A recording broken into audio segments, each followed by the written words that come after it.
today we will be investigating some of these questions and learning more about the process of decomposition. So, hello and welcome. Thank you for coming out to Smeekly on such a cold day. I appreciate having a nice audience here. Hold on a second.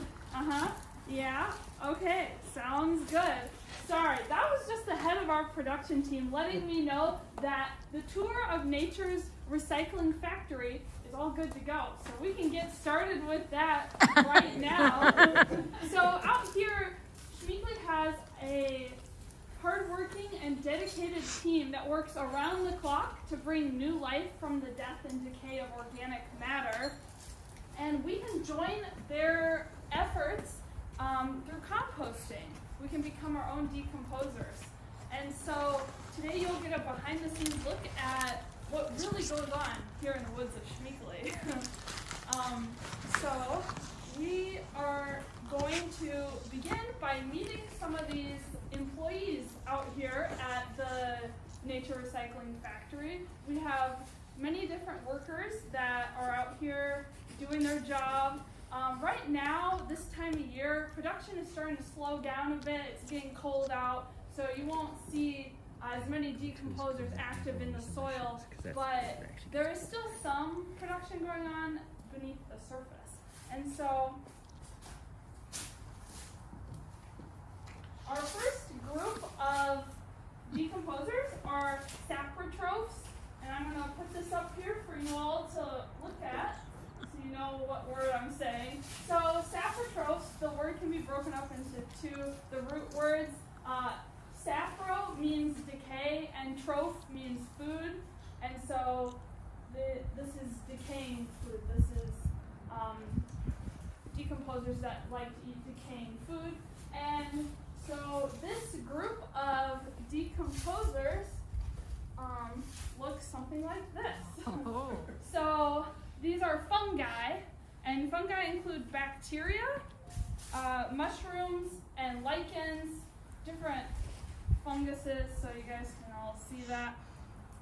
And so these decomposers, how they do their job is they secrete an enzyme into the environment, and that enzyme breaks down the dead organic matter. And so what an enzyme is, it's a protein that helps break down organic matter more quickly. And so fungi will release this digestive enzyme into the environment, and it's like they're digesting their food outside their body. So it breaks down the organic matter, and then they can absorb the nutrients. So you can think of it like you're spraying a disinfectant on a table and then wiping it clean with a sponge. And so that is our first group, saprotrophs. Now our next group is detritivores, and so detri comes from the root word detritus, which means debris, so you can think of waste. And then vores, I'm sure you've heard of carnivore, herbivore, omnivore. That root word vor means one that eats. So these are decomposers that eat debris. And so examples of these would be insects. And so we got our hard little workers here. This is an earthworm.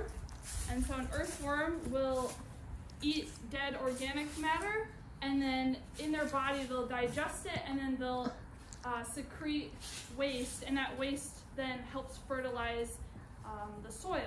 And so earthworms are one example of a detritivore. We also have millipedes, and these guys do the same job, sending out or eating dead organic matter and digesting that food into their stomach. You can think of it like how we might eat a sandwich and our digestive tract inside our body will digest that food. Similar process, but I don't think I would want to bite into a log.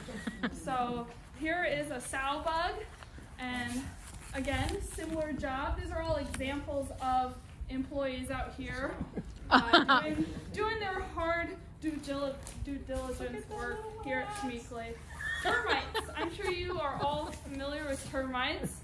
Maybe not the most welcomed insect, but as you, I'm sure, are aware, termites like to dig into decaying wood and eat that dead organic matter. And so, final one, I have a slug here, again, eating that dead organic matter. And so, the process of them eating that organic matter and then secreting that waste, it helps them and it also helps the environment. So they're getting a yummy snack and then they're putting nutrients back into the soil. All right, and then our next category of decomposers are animals. Can anyone think of an example of an animal that might be a decomposer? You might hear them drumming in the woods.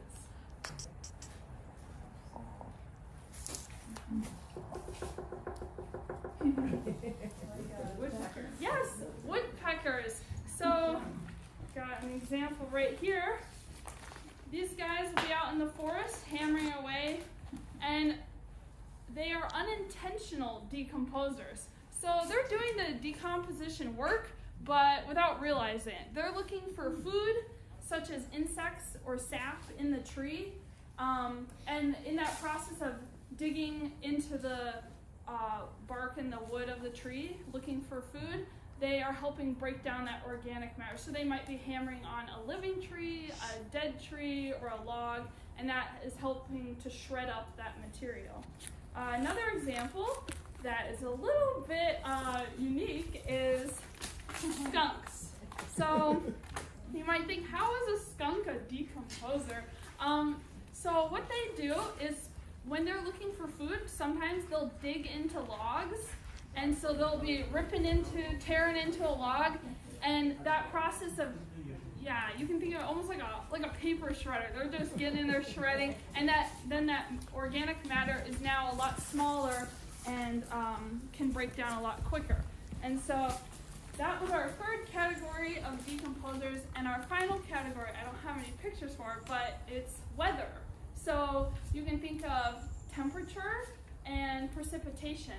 So the warmer and more humid days are ideal for our workers out here at the factory. They like those conditions over cold days like today. So they're not as active today, but definitely in the warm, humid days, they're you'll see them out working. And so those are our different decomposers. And so now we're going to look at the stages of decomposition. And you can think of it like it's an assembly line. So there's a whole process going on working down the line. And so our first stage of decomposition is going to be a piece of wood or like a tree that's out laying on the forest floor.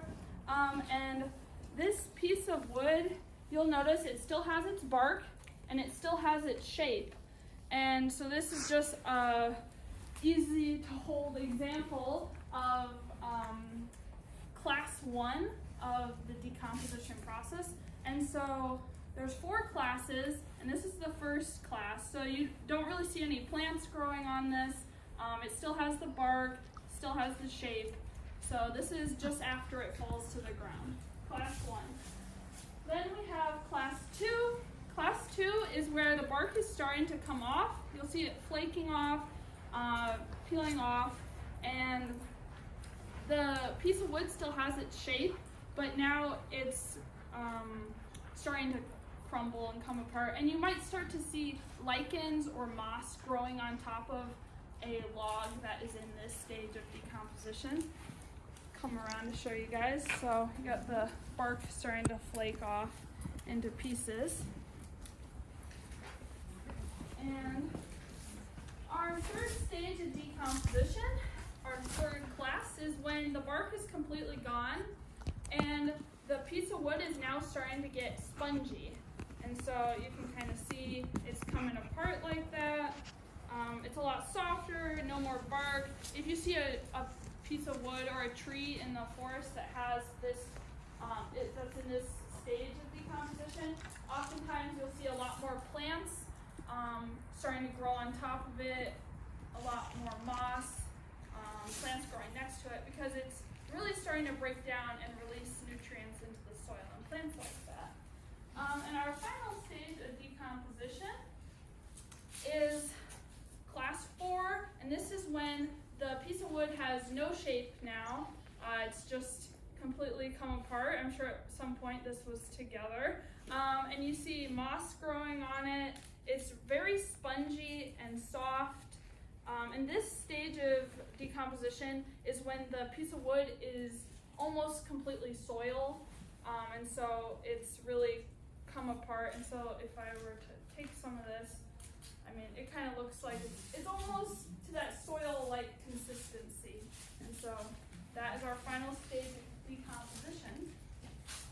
So now we are going to head out and learn more about the process of decomposition and how it benefits the ecosystem.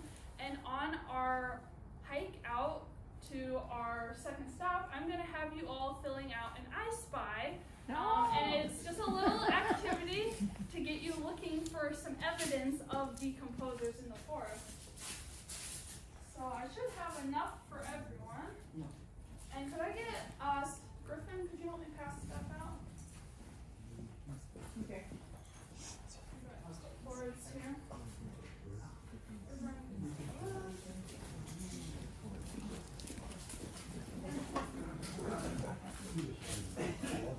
Oh, you don't want? Okay. There you go. Shoulder surfing, that's what I use.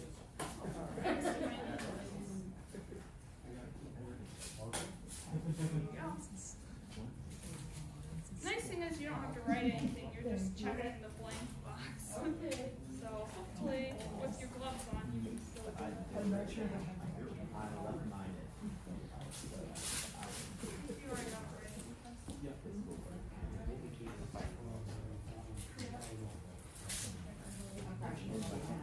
Okay. Yeah, that's fine, you can stay by the fire.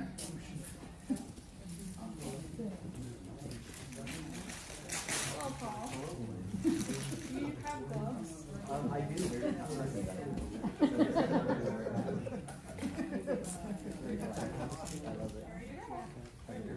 go. Those look like warm gloves. All right, does everyone who wants one have one? All right. So now you can go ahead and grab yourself. We'll be coming back here at the end. But you guys can follow me.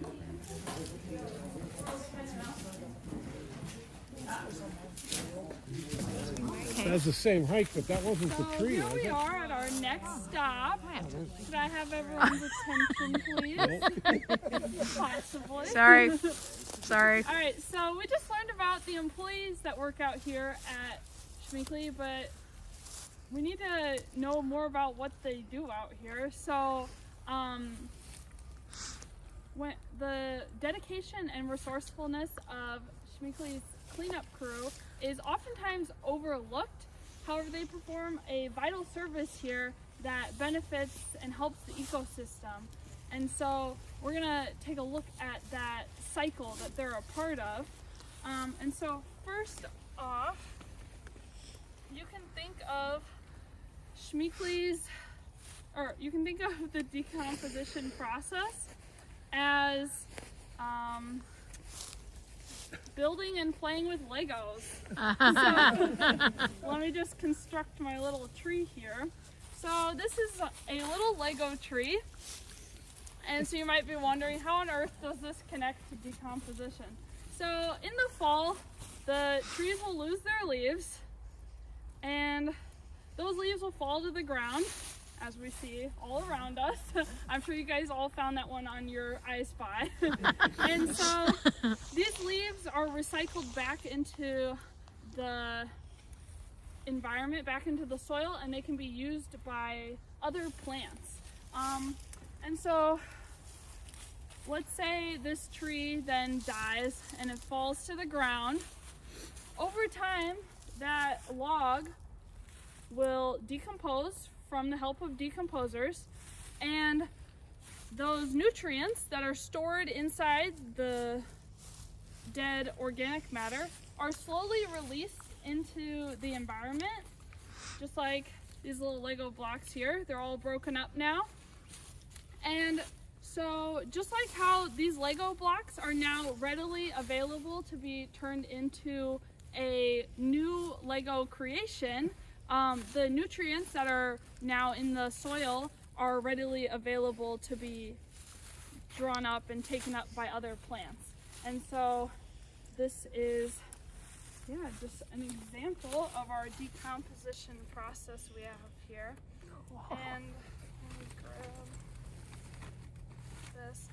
So the nutrient cycle, or the decomposition cycle, is a process of recycling nutrients. So how many of you guys recycle here? Probably a lot of you. Yeah, so that process of taking plastics or metals and taking them to a factory to be cleaned and sorted and then recycled into new products, that is similar to the process that's going on here, hence the nature recycling factory. And so when you have a tree that loses a leaf, that leaf can go to several different areas. It could be eaten by insects, it could slowly break down through bacteria and enter into the soil, or you could have earthworms come along and eat that leaf. And so over time, through all these methods of decomposition, you'll see the new soil being created, and those nutrients that were once stored in that leaf are now back in the soil, and they can support new trees. So tree loses leaf, gets decomposed by several different ways, releases nutrients into the soil that can then be taken up again by the tree. And so you get a cycle going on there. And so if you guys would like, you can step over here, and I have an example of a log that is in, I would say, class 3, borderline class 4 of decomposition. And surprisingly enough, it has snow on it, so that's kind of interesting. But we can see here that this log that's going all the way back here, it's got lots of moss on it. You'll see that the bark is completely gone, and it's starting to crumble into fine matter that looks like soil. And so it still has a bit of a shape, which is why I say class 3, but for the most part, it's pretty well decomposed. And so I'm sure right now it's not, the decomposition process is slowed down because there's snow on it, it's freezing out, and so it's probably not breaking down right now, but once spring comes, it'll kick back into gear and continue its process of decomposition. So if you'd like to brave the cold and take your gloves off, you can feel the you can feel some of the sponginess of the wood. Yeah, it's very quite decomposed. Yep. Well, I wonder when it freezes, freezing also helps with the decomposition because when ice forms, it just gets larger. So. True, it might create more like air. You mean like space within it? Mm-hmm. Yeah, that could help, like with water freezing and contracting. I'm sure that plays a part in winter, but it definitely slows down because the insects and the like fungi and all that are dormant during this time of year. So it'd yeah, be more mechanical than biological. There might be like some microscopic, decomposition still going on. Yep. Yeah, and the cold and snow would definitely be a part of weather breaking it down. Okay. Yeah, I should look into that more. But thank you. All right. So we are going to continue on down the trail. If you haven't found everything on your I Spy yet, you can definitely keep looking. And we're going to make a couple stops on our way to our final stop. We're going to stop at some mini stops. And I'll point out some other items, some other organic matter that is decomposing in Schmeekly right now, just so that you can see those and maybe check them off of your I Spy. But we're going to continue on down the trail. Maybe it's moss to the plant. No. So this is just a brief stop. I wanted to point out something along the trail. Earlier I talked about woodpeckers and how they help with decomposition. And so if you turn behind you, there is a couple snags. So snags are standing dead trees. And these trees, yeah, you can see the tops are broken off, the bark is almost entirely gone, and you can see lots of holes drilled into those trees. And so that's just a great example of woodpeckers helping break down those dead trees there. And so you can see there's a lot of snags in there. Ah. Oh, yes, I'm sure these are. But they learn how to cut the boards, get your angle, and then place Yeah. it I back wanted to there. point out another example of decomposition right here in Schmeekely. So over here you can see this moss that is on this log. Underneath this moss, if it wasn't frozen, you could pull it back and see that the wood right here is going to be completely deteriorated, whereas here the piece of wood still has its shape. But under here, this moss is really soaking up all those nutrients from that log, and so this piece of wood under here is going to be a lot more decomposed than the rest of it that's just exposed to the air. So you can see another stage of decomposition there, probably class 2. Yeah, so But we missed it. those of you that are in the back just now getting over here, I was saying that these decomposing pumpkins, the deer have been munching on and helping with that decomposition process. And so you can see that deer also help with that too. Where's the pump? Oh, there it is. There it is. There's some over there, Piece too. over there. Oh, oh, jeez. Right down there. Oh, right there. All right, so as we head to our final stop, I want you all to think about a delicious chocolate cake with rich, creamy chocolate frosting, and how delicious that chocolate cake smells. Oh.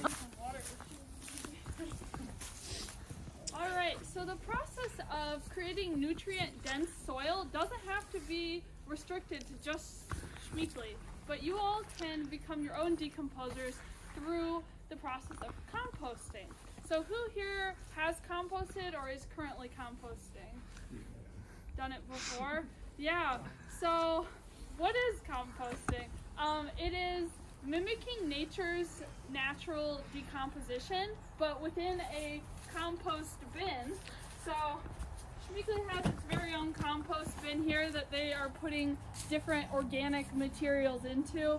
And composting is just a way to create nutrient-dense soil for yourself to use.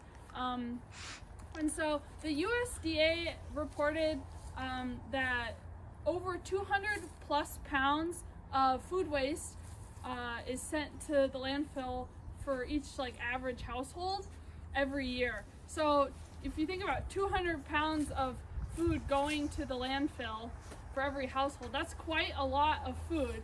And so composting is a great way to divert some of that food waste from going to the landfill.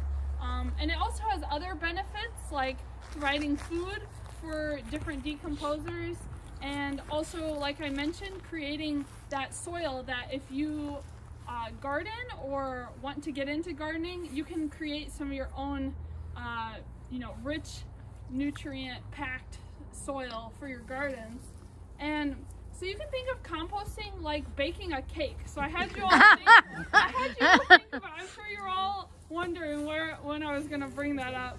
And so when you're baking a cake, you have to put in the right ingredients and the right amount of ingredients for that cake to come out delicious. And so when you're composting, there's two different types of things you're putting into the bin. There's two categories: green materials and brown materials. So green materials would be like fruits and vegetables scraps, coffee grounds, just fresh things that were just eaten or used.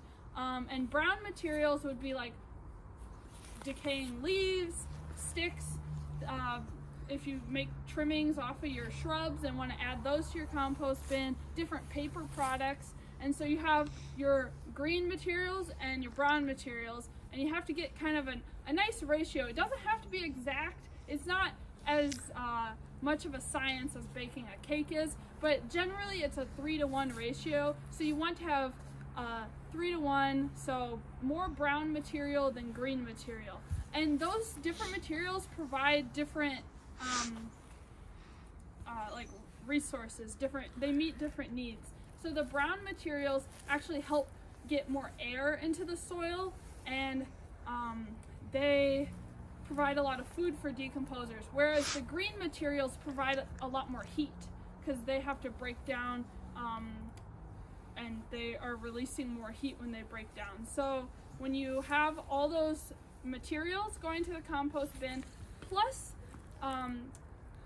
water or moisture and plus oxygen, then you start to get this nice compost being produced when you use your compost bin. So if you'd like, you can come up to the compost bin, look into it, maybe take a whiff of it. I will say, if you are composting correctly, if you have a good ratio of 3-to-1 brown to green, then your compost should mostly be odorless. It shouldn't release too much smell. If you have too much green or too much brown, then your compost might start to smell. And so then you know you got to add something more to it. So if you'd like, you can step up here and take a look. Okay. Cake. And if you are interested in getting a compost bin, something that can help the process is to have a pitchfork. And you can turn your compost every now and then, and it just helps mix up the moisture and the get more oxygen into the compost, and so that'll help speed up the process if you're wanting to have a quick compost. If you don't mind how long it takes, then you can just let the bin sit as it is and add to it whenever you would like to. And so, yeah, that's just a way that you can create your own nutrient-dense organic packed soil for your garden and help divert some of that food waste from the landfill. So now we are going to head back to the pavilion, like I promised, where that warm fire is, and get things wrapped up here. All right, so as you guys have all seen, Weekly Reserve has a hardworking team of decomposers that are working night and day to bring new life from the death and decay of organic matter. And you all can take part in that process and become your own decomposers through composting efforts. And so I want to encourage you all to look into composting in your area. That's something that you're able to do. If you do want to get a compost bin like the one you saw here at Schmeekely, there is a local organization called Recycling Connections. And I can give you their information after the program. But Recycling Connections is in downtown Stevens Point. They have an office there, and they actually make those compost bins. And so if you are interested in getting one, you definitely can go about it that way. But yeah, I just want to encourage you all to think about decomposers, those insects, animals, and different fungi in a new way, and just think about the process that they do, the hard work that they do out here, because if they weren't out here, there'd be logs and trees and plants just piled all the way up to the sky out here. So they do a great job out here. So thank you for coming along for the tour of Nature's Recycling Factory. Yay!